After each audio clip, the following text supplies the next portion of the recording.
From one of Australia's former leading homicide detectives, this is icatchkillers with Gary Jubelin. But at the start, my role models weren't good role models on how to live like a good emotionally balanced life and stuff like that, so I looked to mentors, and I did a lot of like retreats, like a lot of men's groups and stuff like that, a lot of, who taught me how to be father, taught me how to be a proper man, what a proper man is. And if you're not raised that way or taught that way, that stuff's complex.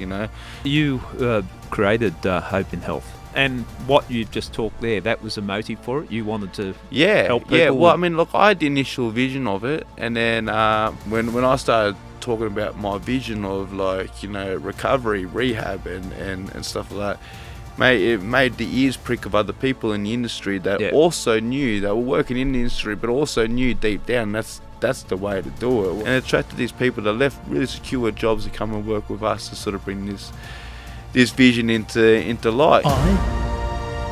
Icatchkillers with Gary Jubelin. Welcome back to part 2 of my chat with Nick Midgley, former heroin addict and now program director of the Hope in Health Rehab Centre. Nick, welcome back. Thank you, man. Thanks for having me. I'm going to hit you up with a hard one first up. Who's the most positive person in your life that you've met to date? Who's had a good influence on you? Lots of people have had good influences on me, but in terms of the most positive actual person, his attitude being positive, would be my sponsor. So I do a 12-step program and stuff. Not so much now, but I used to do a lot more of it. I'm still involved to some degree, but I've got a sponsor, and I've had a few sponsors over the time, and I've always chosen people who've done a lot of jail time and stuff, like people that could hold secrets really well, because I thought I need a whole, I need people I could trust. You need your safe space. Yeah. But this time around, I knew I needed something different, and mate, there was this guy, he worked in rehabs a long time too, he's a psychotherapist. He wears all op shop clothes, he's a surfy in Byron, he's got his long white hair, walks around barefoot, rides his bike everywhere. Only in Byron. Yeah, man. He's just he's the epitome of just fucking happiness, mate, he's always smiling, and it's never a forced thing, and he's just worked out a really simplistic way to live life, man, and I chose him because I didn't know what it was. I'd just look at him and I just go, I don't know what it is you've got, but I know I need more of it, anytime I've got a crisis, what do I do? I've got my boys, sneaking his girlfriend into my place, and they're both underage, and the mum doesn't know. What do I do? You do come across people like that, and they put off a different type of energy, don't they? Yeah. There's a real zen, calmness about them. That Yeah. And then that's the stuff that makes spirituality really sort of appealing for me. You know, so because when I took my spiritual path, I had this idea, because my mum and my sister are quite spiritual, and I thought they were quite weird, and it was a weird thing to do that weird people do in weird places and stuff like that. But when I saw someone like him that practices the way he does, and after him other people as well, I thought, fuck, that's why you do that stuff. Piece of that. Because it's you can actually become a fucking peaceful person in this world, and feel good within yourself. That contentment, and that's something that they always seem content. Where you can drop them in any space, and it's good to surround yourself with people like that. For sure. Because I know that's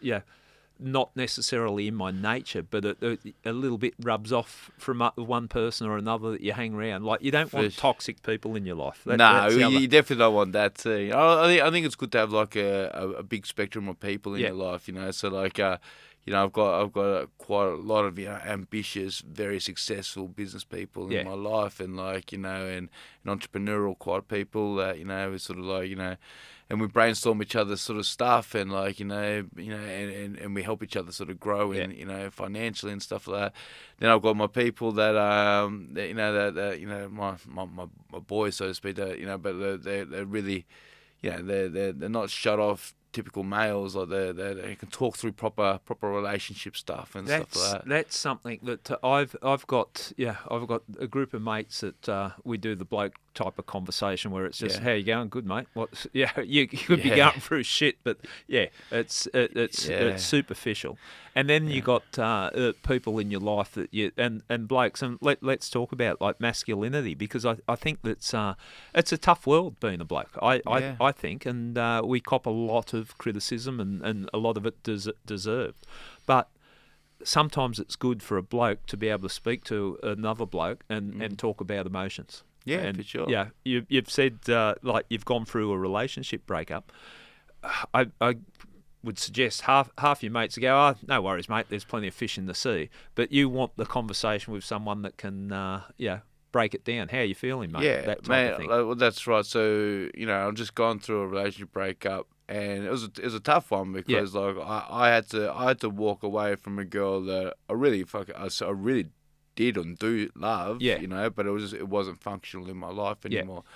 And so if I went to a certain demographic of friends that I do have, and one of them might tell me that all women are hoes, and the other one might tell me it's like we'll get you another one, and whatever. Like if they just make it really shallow and superficial, there's nothing I'm gonna get out of that. Like I need I need men in my life also that I can bring this stuff to, and just and have someone like run the actual scenario past me. It's like, if you leave this person, these are the attributes they have, and just make things real. I think that's where we get confused. Like blokes, we're taught, or I was taught, not to show your emotions and all that. You bottle it up, and there's a need for that. You need blokes to be blokes at points in time. You don't want to, even if you're scared, you're not going to show it. In certain situations, but to have that, to be able to be vulnerable. What I've found in my path in life, it's a lot of the guys that are the genuine tough guys. Like when I say tough guys, in that you'd want them standing beside you if you're in conflict, whether it's a physical or whatever. Yep. They're the ones that can actually strip it down because there's no bravado about them. Yeah, they'll be going, mate, I feel really sad. It could be I feel really sad because of this or whatever. This is what I'm feeling. Yeah. Do you find that there's people there? We've got this perception that masculinity, you can't be vulnerable, but the real tough guys, the ones that I look up to and respect, have got that vulnerability and can talk about it because they don't have to prove themselves. Yeah, and I think it takes a huge amount of strength and courage to actually be vulnerable. I feel like the amount of strength a man needs to have to be able to talk about how he actually feels and how he conducts himself in the world is huge, and I look at that as huge strength. I even did back when I was full of ego and insecurities and stuff. I used to look at men like that and go, "Fuck, that's really admirable." Yeah. Like, they can do that, but I wouldn't. Like, fuck that, But I'd still look at them as like, hey, good on them. It gets to that point where you got the confidence to say, shit, I was scared. I didn't want to go in there, but you still can do it, or whatever. You own your 100%, emotions. So. 100%, man. Look, and I see that with myself now, man. Yeah. Like, mate, I would not lay hands on anyone now unless they put hands on me first. Yeah. And I've had that. I've had people like aggressively fucking wanting to knock my head off, man, like right in front of me and stuff like that. So, and I don't bat an eyelid now, like until they lay hands on me or threaten my family. Like I wouldn't do anything like that. Yeah. But I know that I've still got stuff in me that if I need to, I can still fucking look after myself. But I also know that I'm okay and comfortable enough in myself to be able to sort of be on a podcast and tell you that I've just gone through a breakup with a girl I really loved and stuff like that. I wouldn't mate, I wouldn't want to tell anyone that I loved anyone, or you know, like, do you know what I mean? Like, do you know what I mean? Like, because I looked at love itself as like a weakness and a vulnerability, you know, like let alone anything else and stuff like that, you know. And the thing is, I've been doing this long enough for myself now that I see the different script, you know. Like I see men so fucking hurt and jarred up and stuff like that, and they're trying to act cool, you know, and I hear it in their laugh, like they'll laugh. It's a fake laugh. It's just like you know, you hear it at pubs and stuff, especially. It's just like, you know, and it's just this fake talk, like and it's like they put on this yobbo slang, and you know, you just listen to it. I listen to it now. I just go, man, fucking like. How fake is it? Like, I get bored with that type of conversation too, and terrible. It's indifferent. It's skull fucking, you know. It's just honestly, I can't be around it, man. You know, that's not as a judgment to them. Mate, that was me all my life, you know. But I just can't. I can't tolerate it now, man. Yeah. You know what I mean? Like, so, and if I get that, like, I challenge, you know. So if I get met with that, I'm the type of guy now that will try to challenge them to go a bit deeper and look a bit deeper, because I need that, you know. Because I'm authentically who I am, you know, I've opened myself up to meet people the same way. And so when people can be authentic with me and give me the same, we can have real good, intimate conversations, and like, I can fucking talk for days with these people, get to know these people really well and stuff like that. But, you know, like, so I'll challenge the people that, you know, that meet me there, you know, and if they can't go... Yeah, they can't go past the shallow, how the fuck are you? You know? I struggle with the superficial conversations, and everyone's life you get kicked in the guts, whether it's, you know, you've had your heart broken, or there's something happened, someone's died in your family, whatever. I like to, when I've got situations like that, you've got people that can actually have that conversation, and how do you feel? Mate, it's all right to feel this way. That's, when the shit hit the fan with the cops, had some really good friends that reached out, because I'm standing there going, no, it's fine. I'm sitting at home just bloody doing nothing, and just not training, just stopped, and I was really in a down spot. But there were friends that I could actually talk to about that without being ashamed of it, talking about it, and it helped. Yeah. But there were other people. How you going, mate? Get the phone call. Oh, good, mate. There's no worries. That type of thing. Just the superficial. I can't do those type of things. But when you are comfortable with, and this is where I talk boxing, and so I don't get into trouble talking boxing all the time, but just police boys clubs and all that. Yeah. I saw, when I was in the cops, a lot of kids come through that. Kids that were on the wrong track, kids that were getting into fights, kids that were creating crime, and they'd come in there and they'd be taught to fight. Yeah. And then they'd stop fighting, and people can't work that out, but because they don't have to prove themselves. Yeah. Because we're all scared in a way. Sometimes we end up in a fight because you're scared. Yeah. Well, mate, nearly all the time. So, mate, a lot of these hard asses that I've known in the past and stuff like that, who sort of perceived as the people that you don't want to mess with, mate. A lot of that stuff comes from fear. Yes. You know, like. And you know, even this mentor that took me through my process when I first met him, you know, he was trying to get a reaction out of me, you know, and he said to me, he said, mate, I'm just waiting for you to stop being full of shit. And I said to him, well, what do you mean full of shit? He said, mate, you got a shaved head, you're full of tattoos, you're full of steroids, you're full of fear, and you're full of shit, you know. And I was like, fuck it, what?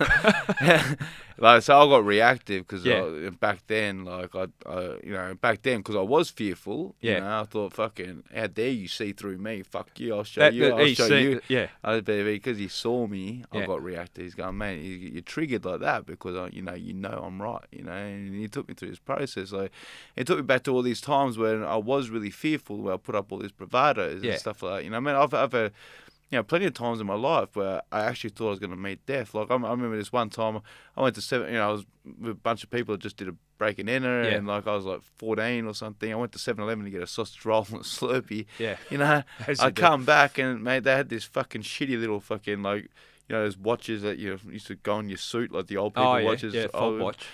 And the guy that I went with, mate, he ended up ducking it. He ended up fucking wanting to steal it, you know. Yeah. I don't know if it would have been worth much of it.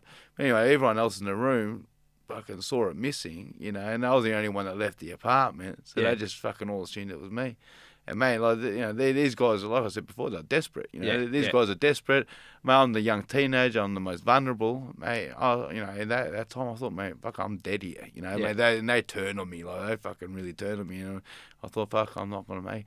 All of a sudden, this guy's pulled it out. He's like, I was here. You know, they fucking saved me. But in that time, I thought, fucking, you know, I was dead. You know, other times too, when I was at the Gat Week, I walked down to the public bathroom downstairs, and you know, and there's a guy that stabbed someone. And they both looked at me. The bloke that stabbed them looked at me and was like, "You better not fucking say anything." And the guy on the ground going, "Man, you need to fucking help me." They both looked at me in this fucking desperate way. Yeah. And mate, I was just fucking. I thought, fuck, I'm fucking dead. You know, like you know, I've had all these fucking, you know, like you know, scenarios like that, and he took this mentor took me through all these places. He's gone, mate, all these times that you've been fearful, you know, like you've had to start to armor up. You know, you didn't do this on purpose, but all of a sudden now you're the professional boxer that's putting steroids in and going to fucking weight room, trying to make himself out to be this fucking person. Yeah. But it's all come from fear. It's all come from you've been so fearful and so many times that you've had to sort of show something to the world, you know. And that would have hurt when he first pointed it out to you, and that's why you arc up. But then, for sure. Then when you can take a step back and go, okay, you've got me there. Yeah, but that's how we built the relationship with me, because he knew he had his small window, because I was so shut off to fucking doing his self-help or whatever. Yeah. I was desperate, but like, you know. But like he knew how to reach me, you know, and that's the way he reached me. I was like, "Fuck yeah, you saw me, yeah." I just knew. I was like, "Man, I've got to work with you," you know. Like I don't know why, because you've been pretty fucking rude to now. But like, but you know, credit to him, but credit to you also, because you could have said, "Oh, that's not the right fit. I don't want to hear your bullshit," and walk away and stay in your own bullshit. And that's the option I had. Yeah. So I can continue living on with all my ego, all my bullshit bravados and stuff. I can continue on like that and still be that fucking insecure, fearful man, and like, you know, fucking punch on if someone ever threatened my fucking, you know, authentic self, you know.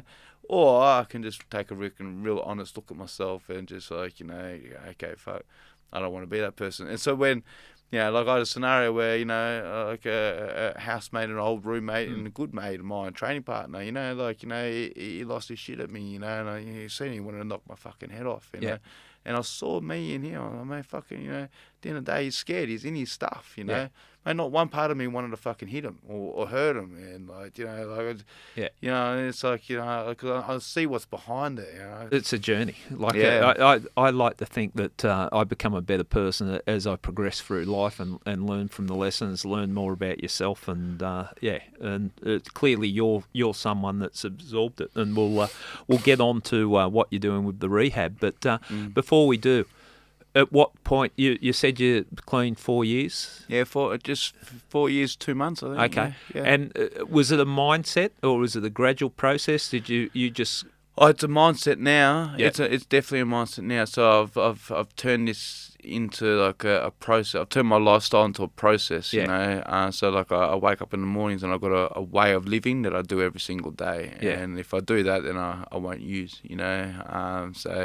But at the start, it just became this desperate need to fucking learn how to live, you know, because I had no idea, like, you know, you know, my role models weren't good role models on how to live like you know, a good emotionally balanced life and stuff like that, you know. So I looked, you know, like when I got clean this time, you know, like I looked to mentors and I did a lot of like, you know, like retreats, like, you know, a lot of men's groups and stuff like that. A lot of, you know, who taught me how to be a father, taught me how to be a proper man, what a proper man is, and, you know, how to communicate properly, like how to, you know, what my needs were, what my values were, how to sort of like put boundaries up, how to just real what for a lot of people would probably be basic, you know, stuff. Like, mate, if you're not raised that way or taught that way, like, man, that stuff's complex, you know.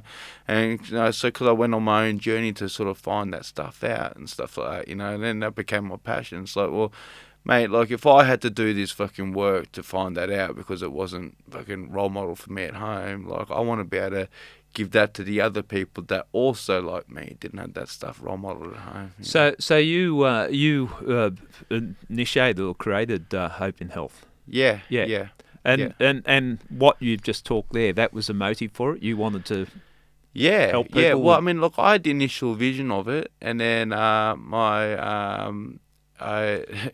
youngest son's best friend, his father, he does like business startups and brand development and stuff like that, for some big companies, and I was just talking to him in the street, and so I was already in the process of starting this business up, and he helped me, steer it into what it is now, and through that process, when I started talking about my vision of recovery, rehab, and stuff like that, it made the ears prick of other people in the industry that also knew, they were working in the industry, but also knew deep down that's the way to do it. Well, that's a really good, interesting way to do it, and it attracted these people that left really secure jobs to come and work with us to sort of bring this vision into light, and so now, and they've had their little influences and stuff like that. So my initial vision was, I feel like it was good and it's still there, but it's now like something incredible. How would you describe your initial vision?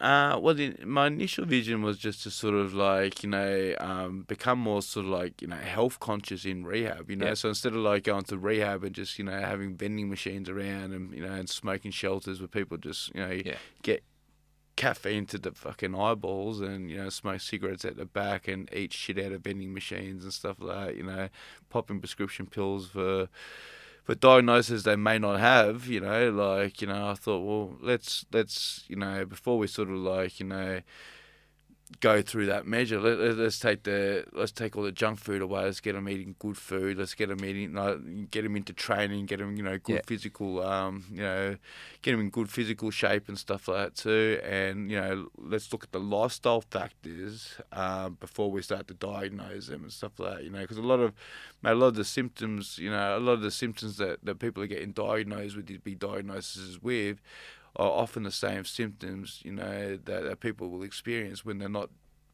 training, or they're eating shit food, or they've been drinking too much and stuff like that. So I feel like, I definitely feel like there's a time and place for pharmaceutical intervention, but I do think there's a lot of people getting diagnosed with things they don't have because they're not willing to sort of look at themselves first.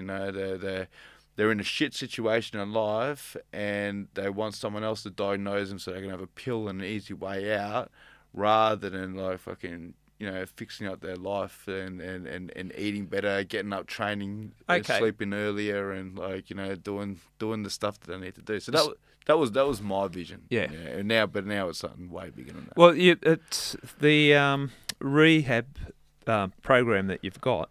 I'll just read out how it's described. No rehabilitation program is complete without an integrated care of your physical, mental and emotional needs. At Hope Health, therapeutic treatment occurs within a holistic framework encompassing all aspects of your recovery needs. Yeah. This rehabilitative approach is grounded in real-world experience gained from supporting a wide range of clients to achieve tangible and sustainable recoveries. Our evidence-based support structures tested and refined over time result in transformed lives and ongoing sobriety. So that's the way that the business is described. But I'll bring up a couple of points there. It's a holistic approach to it. Yeah. And you've touched on the health, and I hadn't really, when I say I hadn't really thought about it, you've brought the point home that, okay, you got an addiction. Your lifestyle shit because of the addiction. Which comes first, not sure. Yeah. But if you start to have a healthy lifestyle, what you eat, do a bit of training, the difference that can make, and fix that aspect of your life as well as getting you off the drugs. Honestly, for a lot of people, it's honestly that simple. Yeah. Honestly, and for a lot of people we work with, once they get an experience of what life's like, changing those lifestyle factors. Right, then they end up just enjoying life so much they don't go back to their vices, But what we do is we look at the individual when they make contact with us. This is Hope in Health. Hope in Health, looking at the individual. So we don't do this one program that everyone that inquires comes in to do. Yeah. We look at what the individual has done prior, what sort of like treatment they've done prior, what things that may have worked, things that haven't worked, and stuff like that. And we look at what their sort of goals are and stuff like that, and like what they may need, what may work well for them, things they want to try and stuff like that, and we empower them to sort of make their own decisions on what recovery would look like for them, as long as it balances out, their emotional, physical, and spiritual needs. We give them modalities to try and to test run while they're with us and stuff like that. And then we've got caseworkers that sort of review these treatment plans that our clinical team, our doctors, psychologists, and psychotherapists. You've got all that. We've got all attached. that. Yeah. So we employ doctors, psychologists, and psychotherapists and stuff. They come up with these treatment plans and stuff like that. And as they get reviewed, they make sure the client actually enjoys doing it, and they also make sure the client's getting results from it. So like if you look at people like myself, I've done plenty of rehab before, and I'd be going to rooms, just for context, I got kicked out the Buttery after 5.5 months because they thought I was doing no work, because they thought, I'm not being vulnerable, I'm not talking about my stuff. But man, I came from a world where, like you don't fucking talk about anything, I barely even spoke. People used to call me mumbles because all my conversations were under my breath, just because the environment that I was in, and I hadn't smiled in such a long time, that my facial muscles went all limp, I didn't trust anyone, and so you couldn't put me with a therapist, and a therapist couldn't get through to me, But for people like me, when I found breath work, I found meditation, I found acupuncture, people stuck needles in me, dry needling in me, opened up all my meridian system that unlocked all these all these trapped energies and trapped traumas and stuff like that in my body, So I healed through somatic healing, through my body, rather than psychological healing through talking out with therapists and stuff like that. I can do that now. Like these conversations I'm having with you now, I can do that now as a result of healing through my body, through somatic work, So instead of having one program, we go, mate, everyone's just going to get this topic. We're going to get someone in to talk to you about triggers and family and shit like that. If you're, if you can. If you can sort of be vulnerable enough and absorb information like that enough and apply that information into your life, great, But if you can't and you won't, then you're fucked. You leave rehab, you'll get your clean time, but you leave and you're fucked. And so we want to make sure that no one slips through the cracks. It's like the education system. School will teach one way, and if you can't learn that way, you're fucked. A good teacher will teach the student the way they learn. We want to make sure that we help people recover the way that they will heal, and so it makes sense the way you're explaining it, and that it's not a one-stop, one program fits all. You got to cater for the individual. But you're talking breath work and meditation and all that. Yep. That helps create a balanced life, doesn't it? Oh, mate, for sure. Mate, I may not look it with their head shaved and tattoos and stuff like that, but mate, that spiritual practice is that was for me. That was what got me clean, It was it was how I actually understood what was going on for me. Is to how I could actually sit in that silence and not get fucking completely tortured by it. I kept on going back there, even though it was so uncomfortable for me to sit in silence. I kept on going back because stuff was getting revealed to me by doing it. The discomfort I was feeling from just going somewhere fucking quiet without distractions was where all these answers were coming to me. And look, I believe meditation is for everyone. And I believe we're actually. I feel like we're all meant to be doing some sort of self-inquiry. It's starting to become more acceptable. I've been doing it for 30 years, and when I first started doing it, what's this weirdo cop doing this meditation? And what you've just said, and I think this is a good message for people that haven't meditated. that it is so confronting to sit down and meditate. Like if I was stressed at work, I'm thinking, I just want to go for a run because I just run or box or do something because then I'd not kept in my thoughts. It took more strength and effort to sit down and meditate and just slow your mind down and just process everything. And it was so confronting sometimes. And people think, and I try to explain it in my very, I'm no expert by any means, but it's like saying, I'm going to run a marathon without training. You can't just go, I'm going to meditate without putting the effort in. So you would have to sit down and you would have to allow yourself to sit in that quiet, sit in that space. But the benefits that I got, I don't do it every day now, but I have it there as a tool if I need to. If I'm stressed out about something or out of step with something, I can sit down and meditate. So I get what you're saying, because otherwise, if you're just treating the physical addiction, the chances are you could fall back into it. You've got to offer up something else. Not just the chances, like the reality is you probably will. You know, because it's, everything's cause and effect. So like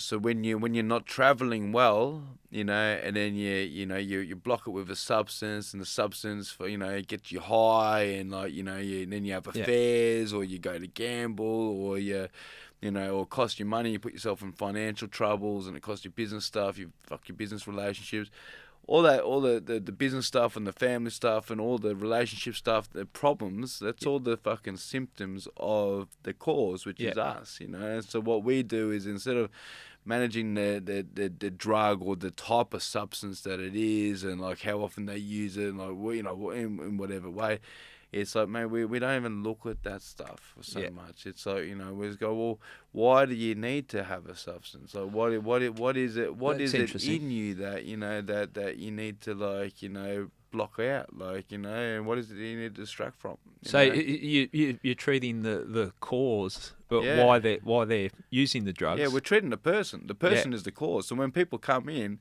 we don't do fucking, we don't just do, we do psychotherapy sessions, like groups and stuff like that. It's important, but that's not all we do. Like that's like dealing with the effects of like us, but like we actually go to heal the person in there too, and so like it's everything that we experience on the outside world is just a direct reflection of what's happening for us internally. So instead of trying to fucking work everything out on the outside, like, if we want a better life on the outside, we just got to create a better internal world for us inside, Okay, how many people have you got working? It's been up and running now for what, 3-4 years? Yeah, I think we've got about 38 staff, I think. Yeah. And what do they include? You've got medical? Yeah, we've got doctors, nurses, psychologists, psychotherapists, carers, chefs, cleaners, yoga instructors, breathwork instructors, case managers. And how many people do you have coming through? So we've got 2 venues now. We've got one that we just opened. Where are they at? So we've got one in Pottsville, which is northern New South Wales. That's got a capacity of 5. And then we've got a capacity of 9 up on Gold Coast. Okay. Yeah, so we do ours quite intimate. Couple reasons. A, because, we want to make sure that people don't feel claustrophobic in there, that people got a bit of space, where they're living and stuff like that, so they're not stepping on each other's toes and stuff.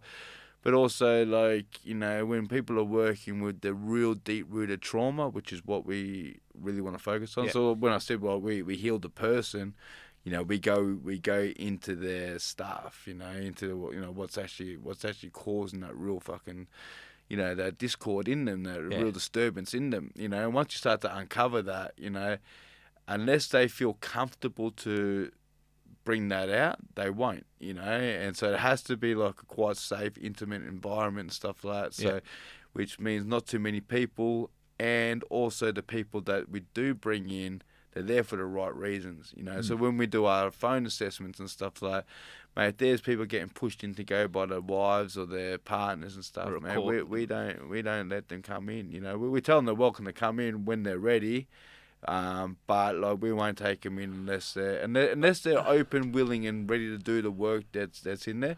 Then it becomes not safe for the people that are already in there doing the work. So it's got to be like a. and we got to take ownership of that. You know, that's to get the right people in the right mix. As the right people in, we've got to make sure that, because I would imagine in that environment, if you brought the wrong person in, he or she could corrupt the other people there. Yeah, for sure. Which is big part of what I was saying about too, because we're working with a lot of first responders too. Yeah. You know, we work with coppers. You know, but coppers can't share the same space as like a fucking crim. You know, you know, because neither of them will feel comfortable. You know, if they push themselves to that, they'll realise they're both the same. They're both the same on different spectrums.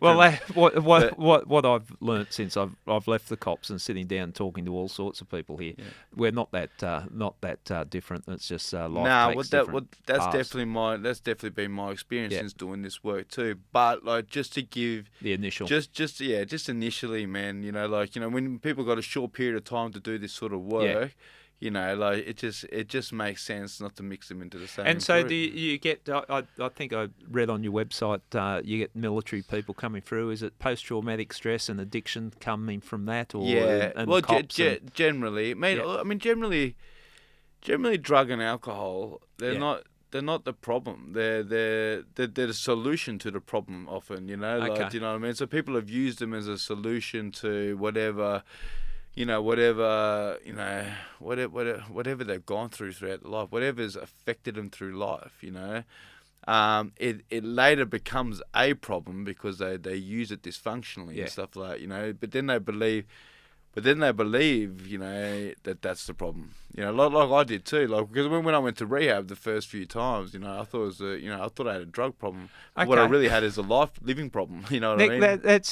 I think that's a valuable point to make. That when you break it down that simply, because I'm thinking you go to rehab because you're a heroin addict. Yeah. But no, you go into rehab because you've got all these issues within your own life, and the heroin's the end of it. And that's the difference between our programming, our cause and effect program. We look at the cause, like, man, the heroin's only the effect. You know, like, you know, that's a byproduct of the fucking cause, the traumas that's in the person. You know, mate, what healthy person is gonna just go sticking needles in his arm randomly? Yeah. Like, no one. You know, like there's something in that person that is so fucking, you know, in so much fucking pain, despair, and fucking, you know, that they need an outlet, like that they're willing to risk their life, you know, with every shot, just to not feel the way they're feeling. Like, man, like, you can't take that stuff lightly. You know what I mean? You can't just go, oh, he's got a heroin problem. We'll put him on some methadone. It's like, no, fuck, man. Like, mate, like, no, he's got a life living problem, man. There's part of me feels so disconnected from this world and who he is and stuff like that. Like, let's try to fucking, instead of masking it with, like, you know, another drug, you know, which is only going to fucking further suppress what he's actually fucking trying to fucking, you know, what's trying to come up, you know, is let's hear him, you know. And part of our individual treatment plans are so people actually get heard. Like, let's listen to the individual client, you know, and what they actually need from us, and let's help them get those results, you know. I mean, otherwise you don't get heard, you know. You just come in, it's like, this is our program, come do this, I hope it works for you. It's like, have you now that you've been running for a couple of years, you've had success and people that you look back and you're pleased with the results that the program's getting? Yeah, absolutely. Like, we're collecting data as well, so we'll at some point, you know, we're gonna challenge the system a little bit. You know, well, we already are, but like, you know, you know, we want to show people that, you know, this isn't an ego thing at all. You know, this is just like, we just want to make sure that other people know that there is another option, you know. Right. So if other people, particularly the ones that I love to work with, that are ones that have been through a lot of rehab before, hasn't you know, worked. and they've slipped through the cracks, you know. Yeah. And I just want to make sure that people know it's like, man, we're not necessarily everyone's best option, but we're a option that's out there for people that have tried other ones, you know. And so, like, you know, when people are they're in despair or families are in despair because they feel like they've tried everything. It's like, well, fuck, try us. Yeah. Try us, you know. And And is there a government support? Is there government funding, or look, how's it? Not yet. Look, I hope to get there. Yeah. There isn't yet. I mean, look, there's the private and public sector and stuff like that. You know, so like, when you go private, you got the flexibility to do what you want, what you feel, and that's what we're doing now. But like I said before, we're measuring up, so we're collecting data and stuff and like that, and we want to eventually be able to present that to to the governments and stuff like that, and go, well, look, these are our results,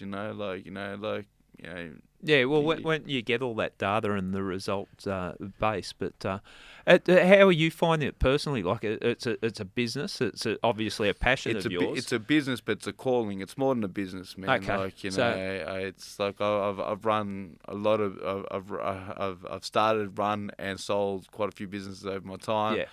And they've all seemed like work to a degree, like this is a calling, man. I'll bounce out of bed. It's cost me a couple of relationships, and I know that, but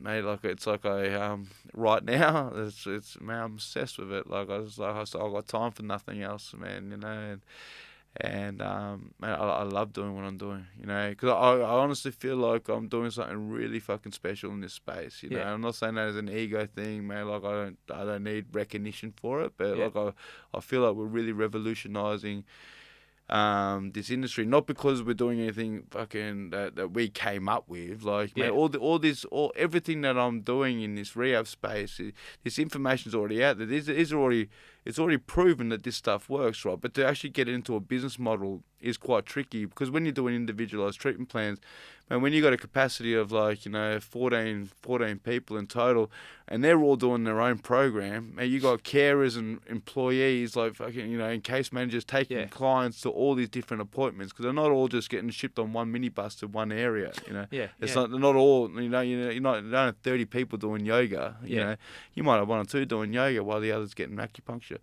But we're giving the individuals what they actually need. So operationally and logistically, it's a trickier business. It's certainly a far more expensive business to run, and we're at the cheaper end of private rehab, which is still expensive. Like, unfortunately, when you're employing doctors and nurses and psychotherapists and psychologists, mate, the overheads go through the roof. So we're conscious of that, so we make it as cheap as possible to open up the market to as many people as we can, while also keeping the business afloat.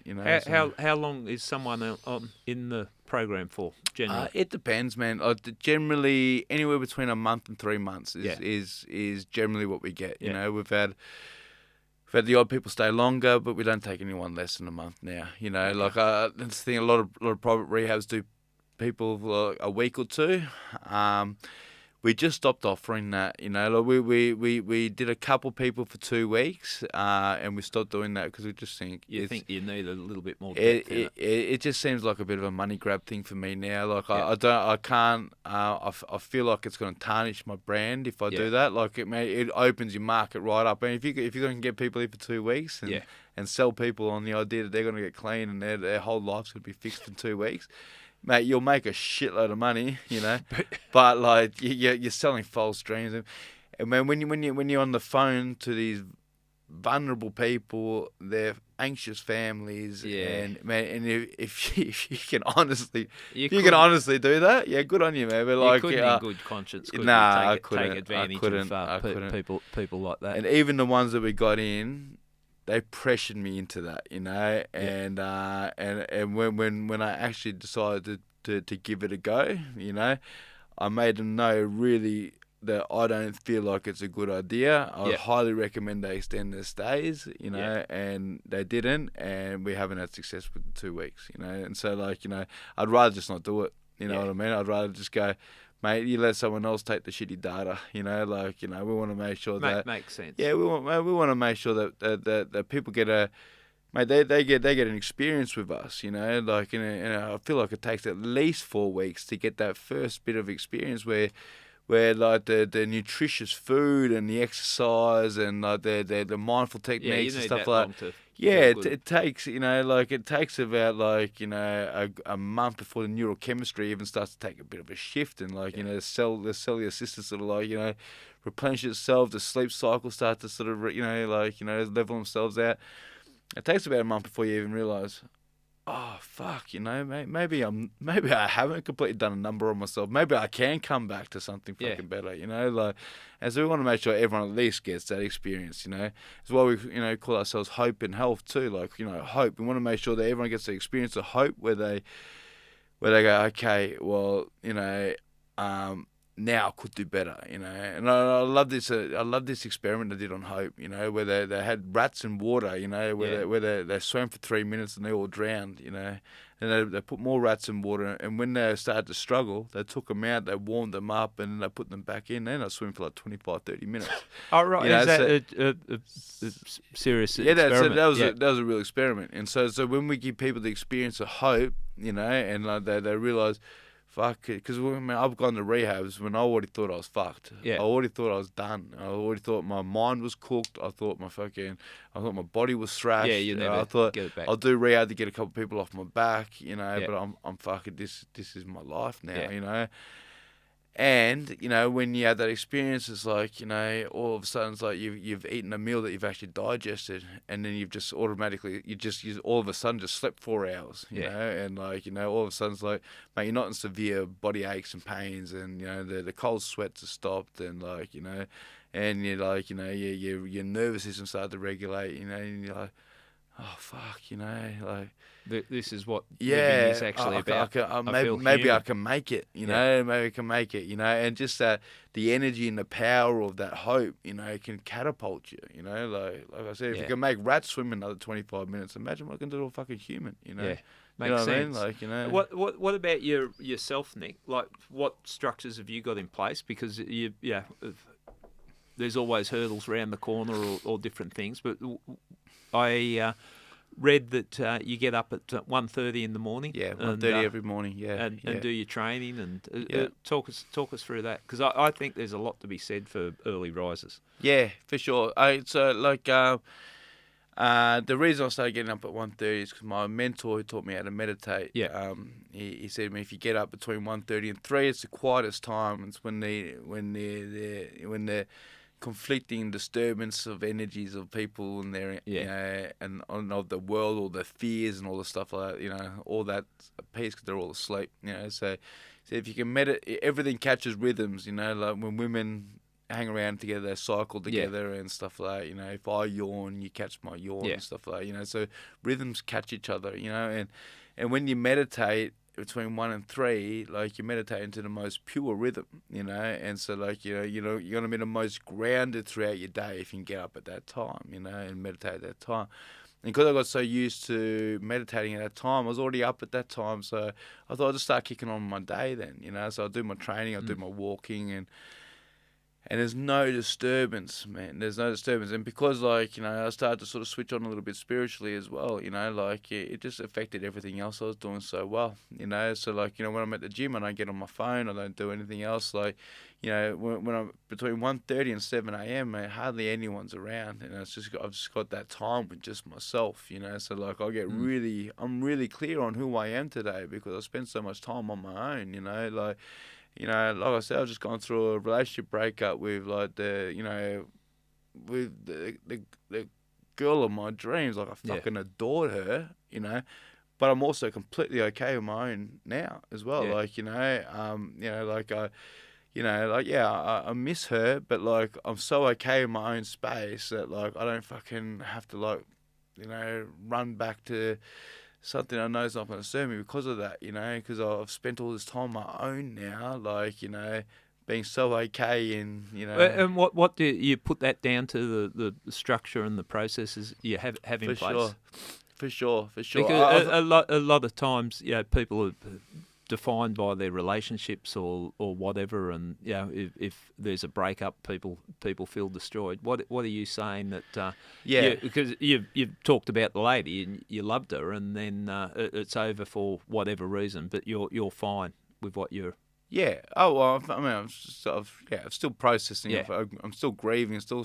But I'm fine because I I know that I've got a process in my life that if I follow this process, like I wake up, I do my breath work, I do my visualization, I do my light therapy where I put these intentions into a light and I absorb that in my cell systems and stuff like that. Have my cold showers, I get up and I meditate and I train, then I do my walking and stuff like that, and then I eat my nutritious food and stuff, and so if I've got this process that I live by, and it doesn't matter what happens in my life, I just got to make sure I do this process. So it doesn't matter how I feel, because there's process-driven people and then there's emotional-driven people. And so the emotional-driven person will wake up and go, fuck, I don't feel like doing that today, so I won't, The process-driven people will wake up and go, this is what I do, this is how I live, and so regardless of anything, this is what I'm going to do, And so when you got a process, like, life still happens, like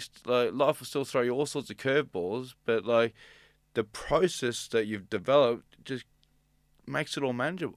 If you're an emotionally driven person, like you could be going really fucking good, you're motivated at the gym and everything's going really good, you go through a breakup, all of a sudden you're in fucking heartbreak and you fucking throw your whole life out the window. You just, it's like, so I'm experiencing heartbreak, I'm experiencing grief, but I'm also doing that, while I'm doing my process. So the process keeps me good. Okay. You know what I mean? It keeps me stable. And so that's what I do.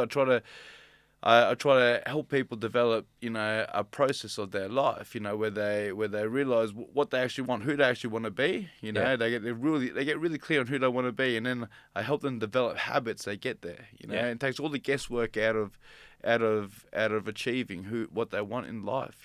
Because if if you wake up in the morning and go, fuck, I hope I have a good day today, I hope some opportunities come to me today, it's like, man, you're fucking, you're hoping for a miracle. Whereas if you've got habits in your life that will take you there, and every day you're just doing the things that take you there, mate, you'll get there regardless. I get where you're coming from. I'm an early riser, and I love, I'm not 1:30, but 4 o'clock most mornings. And regardless of what time I get to bed, 4 o'clock get up, and I feel like I've cheated the world in that I've got so much done. I've done my training. I've had a sauna. I've had a cold shower. I've even done some work, and I've had a nice breakfast. And then 7 o'clock, and the rest of the world, the alarms are going off, and people are getting up, and I feel like I've got an advantage over everyone. I actually believe that you have. I believe you have cheated the world. I believe that.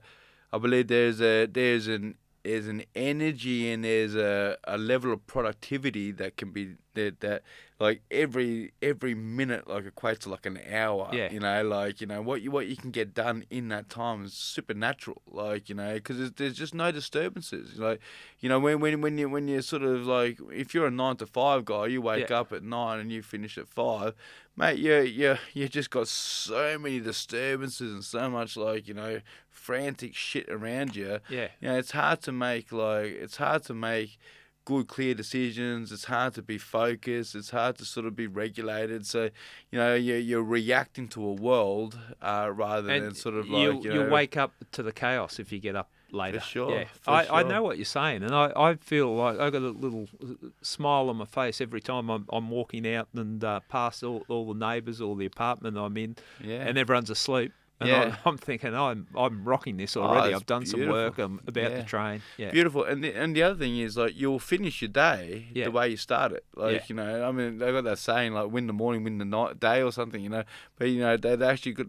there's science behind it. You finish your day is the way you start. So if you start your day with all these wins, stuck in all these wins, man, you go to sleep feeling so accomplished. I find it also nourishes you in that, and especially when I was in the cops, I'd like to train early in the morning. A job could come in, and that means I'm not going to be able to train. I'm going to be working through the night. But I was happy, and a couple of people I worked with that I would train with, we were happy if we got our training done. Then it didn't matter what happened. For sure. We could call non-negotiables. Because we've done. I felt like it was doing something for yourself. But sure. Look, they're simple. What you've described, and when you break it down, it seems so simple in the way that you describe it, but it's something that we've forgotten in life, isn't it? And that's just it. It's so simple. It's just not easy. It's just it's the actual formula is so fucking simple. It's just it's understanding what you want, creating a structure and a process to get it. you know. And then the only hard part is just committing yourself every day to do it, you know, regardless of how you feel. You know, people's feelings, you know, are so fucking...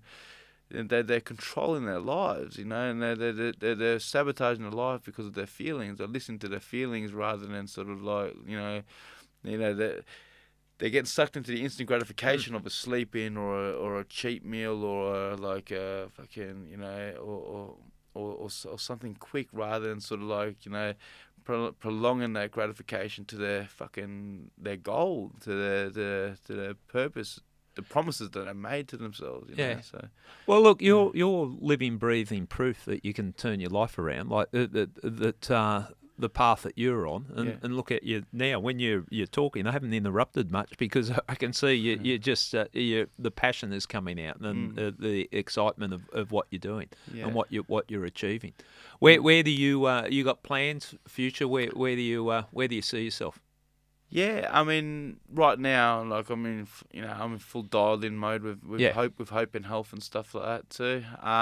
Mate, I would like to get myself to a stage where, you know, I could probably slow down a little bit more and stuff too, and then I may be in that space where I can actually have a proper relationship and sort of meet my partner's needs and stuff like that, and like, you know, and give them what they deserve. Mate, I share your pain. Like I've been passionate with my work and doing stuff, and the relationships have been up and down and all that. So I know what you're saying. And when it's all said and done, when you've got everything, you tick, you're feeling good about yourself. The next thing is find yourself someone that you're happy to spend time with. Yeah, for sure.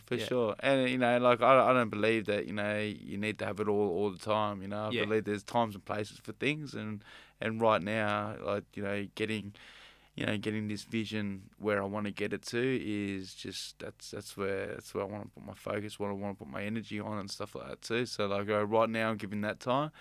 But yeah, you know, long term, I want to be able to sort of, you know, do more of my coaching stuff, you know. I mean, because I want this route to go out on big scale, you know. I want this to be, you know, I want it to be all over the country. I want everyone to be able to have access to it all over the place, you know. Because I think it's such an important option to have, like, for anyone, you know.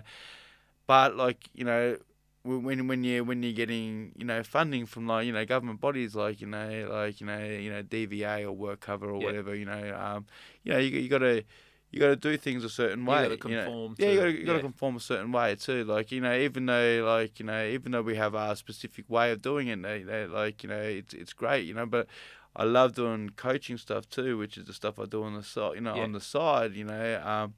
Because I feel like I can do it so intimately. Because I do it one-on-one. I don't do these group Zoom calls. I do one-on-one coaching with my clients. That's just the way I do it, you know. Like, and mate, I fucking just love doing that, you know. Because it's like I can, I feel like I get to know my client really well, and I can sort of like shift his program to suit him better, and I just love it, you know. And like, well, it's good for the soul if you're helping people, and to find a business and what you're doing and a passion for what you're doing and helping people. So, if people want to find out about Hope in Health, where can they find you? Our website's www.hopeinhealth.com.au.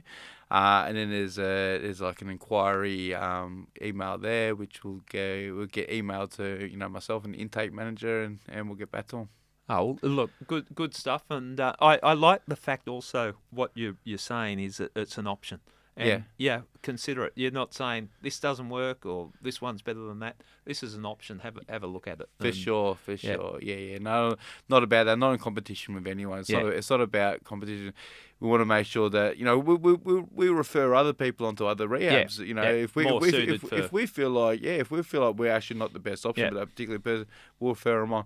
But we are we believe we are a really good option for a huge percentage of people with addiction, you know, because of our individualized approach. We feel like we can we can nearly reach everyone. You know? Well, you got that lived experience, and I think that carries a lot too. But look, full credit to you what you're doing, and I like your take on life. You've taken a little way to get there, to a certain degree. Yeah. A few ups and downs, but sure. it's made you the person you are now, and you're doing some good work. So full credit to you, and let's thank our mate Ron Isherwood for putting us in touch together too. Yeah, no, what a legend. Thank you, Ron. Thank you. Much class person. So thanks very much. No, good on you, Gary. Thank you so much, mate. Really appreciate it. Cheers.